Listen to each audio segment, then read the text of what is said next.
Hello बच्चों, कैसे हो आप सभी। उम्मीद करती हूँ आप सभी ठीक ठाक होंगे, सुरक्षित होंगे। स्वागत है आपका अपने YouTube channel Lord Krishna coaching centre पर। आज हम करने जा रहे हैं प्रैक्टिस सेट का नेक्स्ट जो पार्ट है। इसमें हम आज क्वेश्चंस करेंगे और यदि हम बात करें तो किस किस के क्वेश्चंस होंगे इसमें, सामान्य विज्ञान से यानी जनरल साइंस जो होती है इससे रिलेटेड सारे के सारे क्वेश्चंस आज हम यहाँ पर करेंगे। तो लिखिएगा पहला क्वेश्चन है बेटा कि बिजली के बल्ब में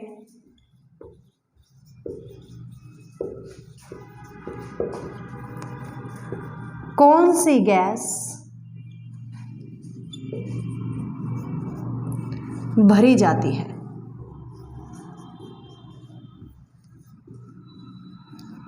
चलिए ऑप्शन ए लिखिए बेटा, रेडॉन। ऑप्शन बी है आर्गन।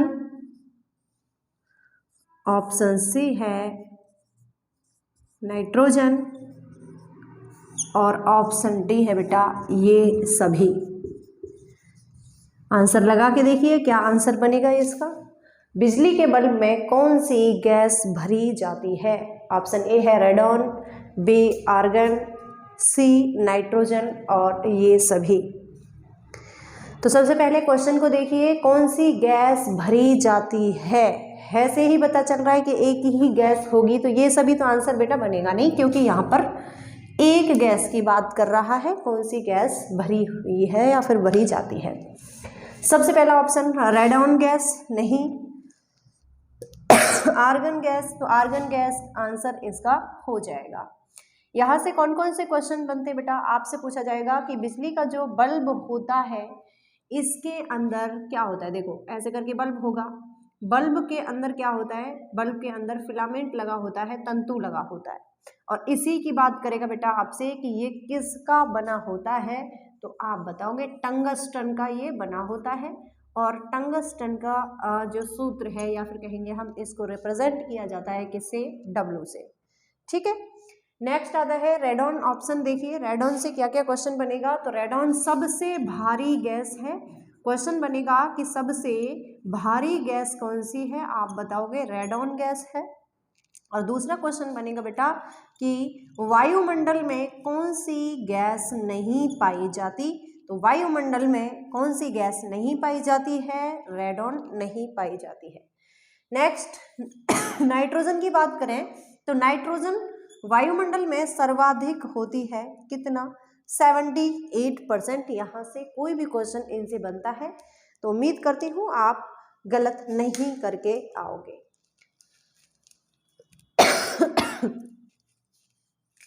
नेक्स्ट क्वेश्चन लिखिएगा, यदि आप एक पहाड़ पर जाते हैं तो मरकरी बैरोमीटर में उपस्थित पारे का तल क्या होगा। तो लिखिएगा यदि आप पहाड़ पर जाते हैं तो जो बैरोमीटर है इसमें क्या भरा जाता है, एक क्वेश्चन तो यहीं से बन गया बेटा। बैरोमीटर में भरा जाता है मरकरी यानी Hg, पारा जिसे हिंदी में कहते हैं, है ना। तो मरकरी जो है इसका पारे का, मरकरी के पारे का तल क्या होगा। ऑप्शन ए है बेटा घटेगा, ऑप्शन बी है बढ़ेगा, ऑप्शन सी है नियत रहेगा,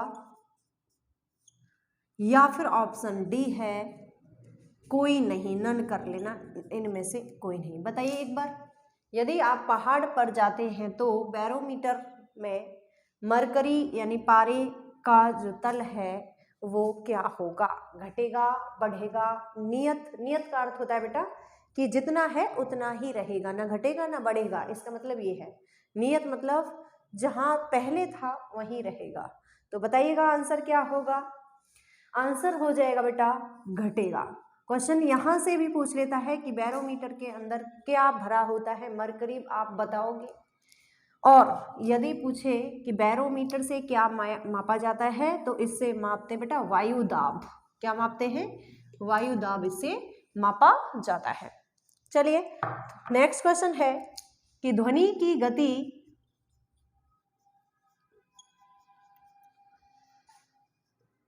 सर्वाधिक किस में होती है? ध्वनि की गति सर्वाधिक किस में होती है?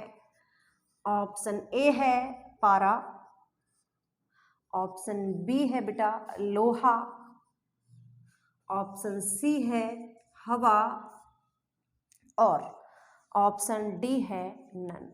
आंसर लगाइए फिर हम आगे करेंगे। चलिए लिखिए, आंसर लगाइए पहले। ध्वनि की गति सर्वाधिक किस में होती है? तो सबसे पहला ऑप्शन है बेटा पारा, जिसे रिप्रेजेंट किया जाता है Hg से, मरकरी जिसे कहते हैं। नेक्स्ट है लोहा यानी आयरन, Fe से रिप्रेजेंट किया जाता है। और हवा है बेटा एयर, और हवा क्या है? एक प्रकार का ये मिश्रण होता है, मिक्सचर होता है ये, आपको ये चीज़ याद रखनी है ना। तो यहाँ पर आंसर जो बनेगा वो क्या बन जाएगा? ध्वनि की गति सर्वाधिक होती है बेटा लोहे में।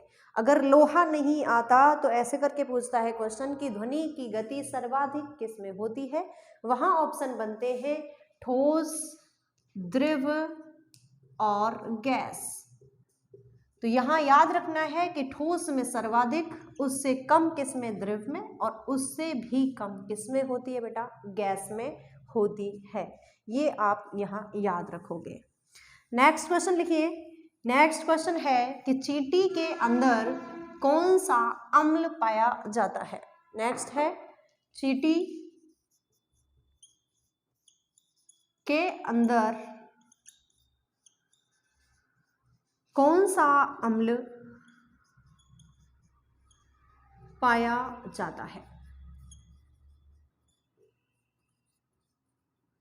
ऑप्शन ए लिखिए सिट्रिक अम्ल, ऑप्शन बी है फॉर्मिक अम्ल, ऑप्शन सी है ग्लूटिक अम्ल, ऑप्शन डी है बेटा एसिटिक अम्ल। आंसर लगाइए फिर मैं आपको इसका आंसर बताती हूँ। लगाइए आंसर।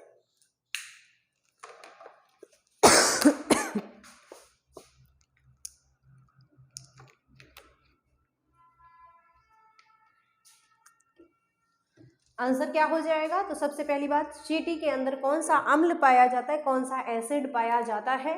तो सिट्रिक नहीं पाया जाता। क्यों? क्योंकि बेटा सिट्रिक एसिड जो है जितने भी खट्टे फल होते हैं इसमें पाया जाता है। खट्टे फल जैसे कि नींबू है, संतरा है ना।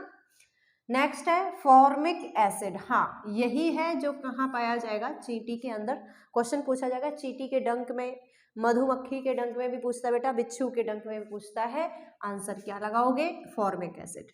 नेक्स्ट ग्लूटिक, ग्लूटिक एसिड जो होता है ये किस में पाया जाता है? तो आपने बताना है गेहूं में पाया जाता है।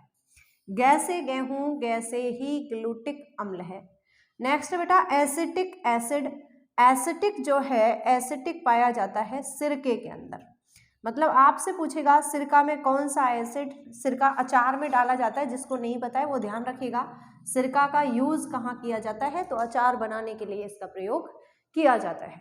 ठीक है, यहाँ तक आपको कोई भी दिक्कत नहीं होगी। यदि आपको ये एसिड नहीं याद होते हैं कि कौन सा एसिड किस फल में या फिर किस सब्जी में, जैसे टमाटर का पूछ लेता है ऑक्सैलिक अम्ल पाया जाता है इसमें, यदि आपको याद नहीं हो रहे हैं तो एक बेटा वीडियो पड़ी है प्लेलिस्ट में, आप देख लीजिएगा। वहाँ से आपका पीएच वाले में है शायद, जो पीएच की वीडियो थी उसमें पीएच और अम्ल जो है प्राकृतिक रूप से पाए जाने वाले जितने भी एसिड हैं वो सारे के सारे मैंने आपको याद कराए हैं।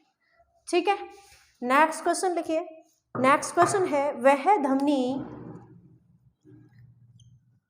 जो बिना ऑक्सीजन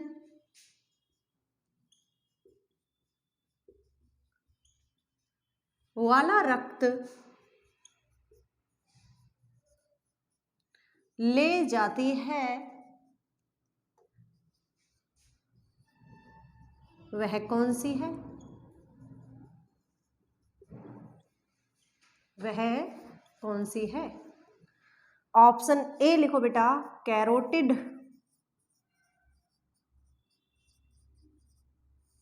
ऑप्शन बी है पल्मोनरी,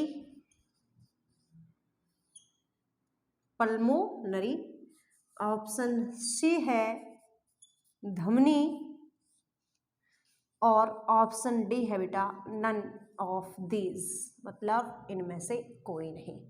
वह कौन सी धमनी है जो बिना ऑक्सीजन वाला रक्त ले जाती है? आपको याद होगा कि यदि हम बात करें बिना ऑक्सीजन वाले रक्त की तो कहाँ कहाँ ये पूछा जाता है, थोड़ा सा ध्यान दोगे यहाँ से कैसे क्वेश्चन बनेगा। देखो सबसे पहली बात आती है बेटा धमनी की। धमनी क्या होती है? आर्टरी कहते हैं इसे इंग्लिश में। और यदि हम बात करें आर्टरी की तो आर्टरी जो होता है इसमें शुद्ध रक्त होता है, यानी ऑक्सीजनेटेड ब्लड होता है। लेकिन यहाँ बात की गई है अशुद्ध रक्त की। अशुद्ध रक्त वाली कौन सी धमनी है, ऐसे करके क्वेश्चन आपसे पूछा है। तो बेटा याद रखना, यहाँ पर आपको याद रखना है कि जो पल्मोनरी आर्टरी होती है, यहाँ वैसे पल्मोनरी इस ऑप्शन में दिया गया है, लेकिन आपसे हिंदी में ये पल्मोनरी करके ऐसे याद रखना फुफ्फुस धमनी। कौन सी बेटा? फुफ्फुस। तो इसका अपोजिट आप याद रखोगे कि आर्टरी में शुद्ध है, लेकिन पल्मोनरी आर्टरी यदि पूछे, फुसफुस धमनी आपसे यदि क्वेश्चन पूछता है तो इसमें कौन सा होता है? इसमें होता है बेटा बिना ऑक्सीजन वाला रक्त। तो आंसर इज पल्मोनरी धमनी हो जाएगा। ठीक है, नेक्स्ट क्वेश्चन लिखिएगा। नेक्स्ट क्वेश्चन है कि जीवाश्म क्या है? जीवाश्म क्या है? अब बात आती है जीवाश्म। जीवाश्म क्या है? ऑप्शन लिखिए। ऑप्शन ए है प्रयोगशाला में संरक्षित जंतु। प्रयोगशाला में संरक्षित जंतु मतलब जो जंतु प्रयोगशाला में संरक्षित करके रखे गए हैं उन्हें हम जीवाश्म कहते हैं। ये ऑप्शन ये कह रहा है। ऑप्शन बी है बेटा भूतकाल में मृत जंतु, मतलब जो पहले भूतकाल में मतलब जो गुजर चुका है उसमें जो जंतु मर गए थे, जिनकी मृत्यु हो चुकी है, वो जीवाश्म कहलाते हैं। या ऑप्शन सी है बेटा भूतकाल के ऑर्गेनिक जंतु, या फिर ये सभी। तो बेटा सबसे पहला ऑप्शन देखिएगा, प्रयोगशाला में संरक्षित जंतु। भाई जीवाश्म क्या है? जीवाश्म वे जीव हैं जो पहले खत्म हो चुके हैं, नष्ट हो चुके हैं, और उनके कुछ जो अंश है हमें प्राप्त हो रहे हैं। जैसे हड्डियां हैं, आपने देखा आप कहीं जंगल में घूम रहे हो, वहां हड्डियां पड़ी हुई होती हैं, तो वो क्या है बेटा? जीवाश्म है। अब हड्डियां मिली हैं इसका मतलब क्या है कि कोई भी पशु, कोई भी पक्षी, किसी न किसी की तो होगी वो। अब वो पहले मर चुका है और अब उसका कंकाल हमें मिला है, तो उसी को हम क्या कहेंगे बेटा? जीवाश्म। तो उससे रिलेटेड कौन सा ऑप्शन आपको दिखाई दे रहा है? तो इससे रिलेटेड आपको दिख रहा है भूतकाल में मृत जंतु। तो ऑप्शन बी इसका राइट आंसर हो जाएगा। नेक्स्ट लिखिएगा। नेक्स्ट है कि चर्म की ऊपरी परत क्या कहलाती है? चर्म क्या है? तो चर्म का मतलब कह रहा है ये स्किन से, त्वचा। चर्म या फिर त्वचा, चर्म ही क्वेश्चन में आया था तो इस वजह से मैंने चर्म ही आगे लिखा है, या फिर त्वचा कहेगा बेटा। त्वचा की ऊपरी परत कौन सी होती है? क्वेश्चन ये है। ऑप्शन ए लिखिए बेटा डर्मिस, ऑप्शन बी है एपिडर्मिस, ऑप्शन सी है कोर्टेक्स, और ऑप्शन डी हो जाएगा इनमें से कोई नहीं, यानी कि नन।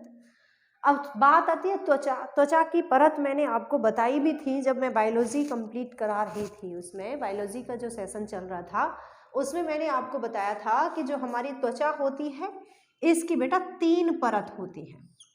3 की यदि बात करें तो एक पर तो बाल दिखाई देते हैं, एक में बाल की जड़ें पाई जाती हैं, ये है जड़ें, रूट्स हैं ये हमारे हेयर्स की, ये बाल दिखाई दे रहे हैं।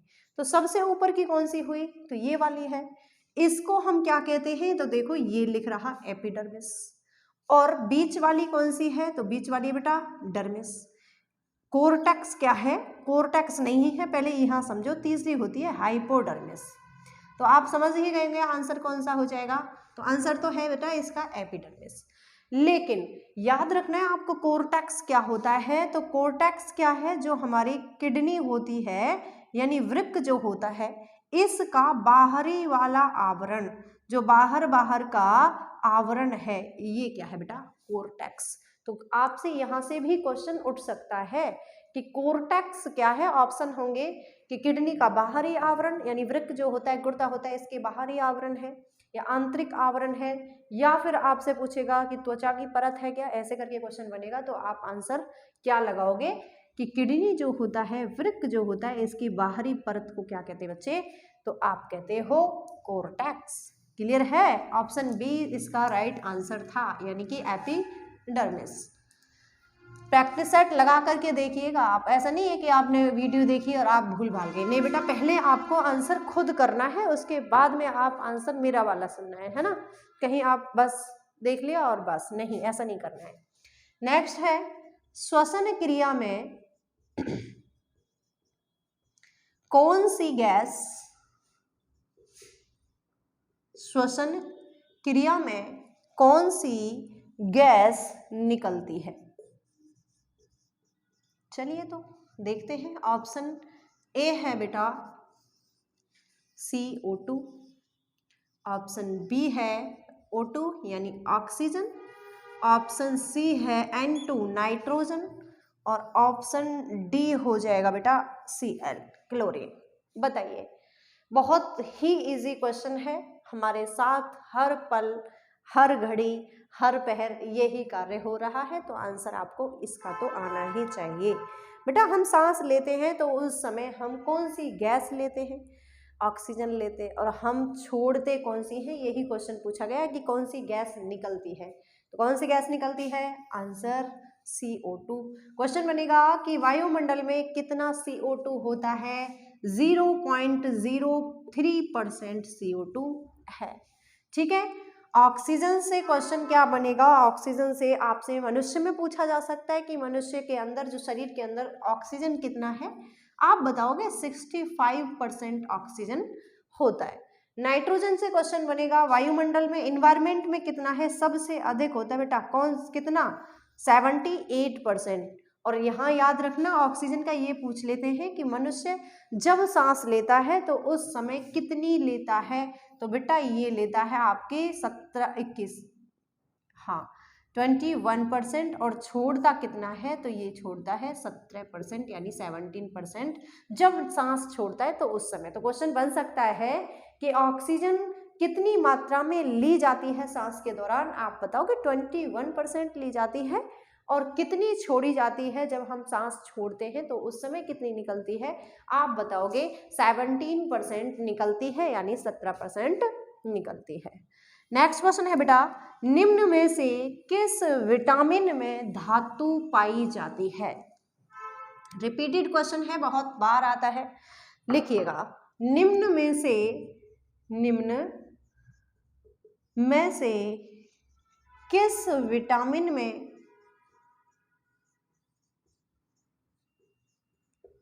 धातु पाई जाती है,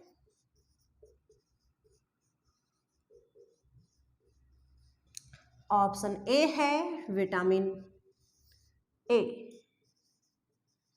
ऑप्शन बी है बेटा विटामिन डी, ऑप्शन सी है विटामिन बी, और ऑप्शन डी है बेटा B12। लगाइए आंसर, निम्न में से किस विटामिन में धातु पाई जाती है, तो सबसे पहली बात कौन सा आंसर होगा, B12। रासायनिक नाम पूछता है आपसे कि रासायनिक नाम बताइए, केमिकल नेम क्या है इसका, तो आप बताओगे इसका नाम है साइनोकोबालामिन। साइनोकोबालामिन इसका रासायनिक नाम है, साइंटिफिक नेम है। क्वेश्चन पूछ सकता है कि कौन सी धातु है भाई, धातु तो है लेकिन है कौन सी, तो वो होती है बेटा कोबाल्ट। तो आपसे यहाँ से भी क्वेश्चन बन सकता है कि विटामिन B12 में कौन सी धातु पाई जाती है, कोबाल्ट पाई जाती है। यहाँ से क्वेश्चन पूछ लिया जाता है कि कोबाल्ट जो है विटामिन B12 में क्या कार्य करती है, मतलब क्या कार्य है इसका, तो इसका विटामिन B12 का निर्माण करना कार्य होगा। ए का रासायनिक नाम क्या है बेटा, तो विटामिन ए का रेटिनॉल होता है, और यदि पूछे विटामिन डी का तो इसका होता है कैल्सीफेरॉल। कौन कौन से रोग पढ़े थे हमने, तो हमने पढ़े थे रिकेट्स, इसकी कमी से रिकेट्स और ऑस्टियोमलेशियाई, और ए की कमी से होता है करतौंधी। बी की बात करें तो B1 है, B2 है, B3 है, उसमें ये मैटर करता है। यदि बी ही पूछ ले तो थायमिन आप लगाओगे, यानी B1 का रासायनिक नाम ये हो जाएगा। नेक्स्ट क्वेश्चन है बेटा कि हाइड्रोजन बम किसका मूल सिद्धांत है। हाइड्रोजन बम, ये लास्ट क्वेश्चन है हमारा। हाइड्रोजन बम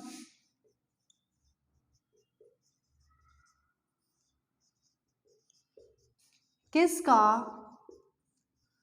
मूल सिद्धांत है।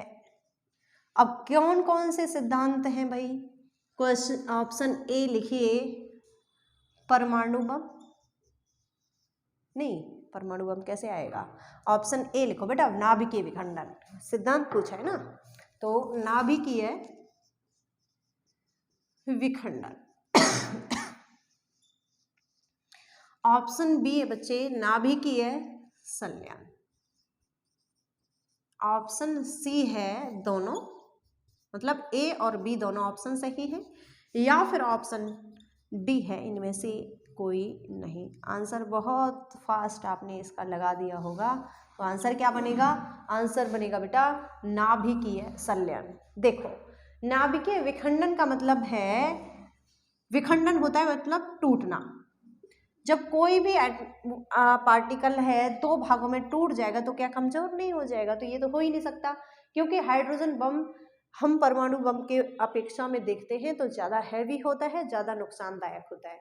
अब ज़्यादा नुकसान देगा तो कौन दे सकता है, तो यहाँ पर तो ये टूट रहा था, और संलयन का मतलब होता है बेटा जुड़ना, जहाँ पर दो चीज़ें आपस में, छोटी छोटी दो चीज़ें आपस में मिलकर बड़ी हो जाए, और इसी सिद्धांत पर कार्य करता है कौन, हाइड्रोजन बम। यदि परमाणु बम पूछता आपसे तो आप आंसर लगाते नाभिकीय विखंडन, लेकिन इसका आंसर क्या बन जाएगा, ऑप्शन बी इसका आंसर हो जाएगा। ठीक है, कमेंट में ज़रूर बताइए आपके कितने सही हो रहे हैं क्वेश्चन, सारे के सारे ही आपके क्वेश्चन सही होने चाहिए, और कितने आंसर सही हो रहे हैं ये ज़रूर कमेंट कीजिएगा। तो शेयर भी करनी है वीडियो, पेपर आने वाला है बेटा, यहाँ से बहुत सारे क्वेश्चन आपके बनेंगे। देखते रहिए हमारे चैनल को। Thank you so much.